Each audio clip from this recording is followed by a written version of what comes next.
আসসালামু আলাইকুম। আমাদের এসআর টিভি সোহেল ভাইয়ের বাসার একটা খুব ভালো লাইনের কবুতর বলা চলে। ভালো তো সবই, আসলে ভালোর কোনো শেষ নাই। যদি বলি ভালো এটাতে শেষ, তা না, এটা ভুল কথা। তো এই যে তোতা কবুতরটা অনেক ভালো একটা কবুতর, আলোচিত একটা কবুতর। আমরা ভিডিও একটা দিয়েছি, বড় ভিডিওতে আপনারা দেখতে পারবেন। আমার হাতে একটা, ভাইয়ার হাতে একটা, রাজীব ভাইয়ের হাতে একটা। এগুলো সব বাসার উড়ার কবুতর, উড়াল কবুতর। এগুলোর রেজাল্ট সম্পর্কে আপনারা খুব ভালো আপডেট পাবেন। আশা করছি আমরা বড় ভিডিওতে খুব ভালো একটা ইনশাআল্লাহ আপডেট দিচ্ছি। না, এগুলা রেজাল্ট বলতে গত বছর আমি 26টা কবুতর নিয়ে বেরিয়েছিলাম এই ব্লাডে। যেরকম এটা তো ঘোরানো, এটা ঘোরানো সবগুলো 26টা থেকে আমার 4 কবুতর মোটামুটি যতক্ষণ আমি পাল্লা দিয়েছিলাম ঠিক ছিল। আর বাদ বাকি সব পরবর্তীতে আমার 2 মাসের ভিতরে 18 কবুতর ব্যাক করছে ওই ব্লাড লাইনে।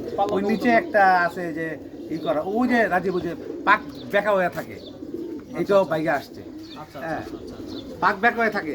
হ্যাঁ হ্যাঁ হ্যাঁ, এই যে এরকম 16টা কবুতর এই যে পাক ব্যাক করে থাকে। আমরা একটা ভিডিও দিছিলাম এটার যে হ্যাঁ, এটাও কিন্তু তোতা দিয়া করা ঘোরানো।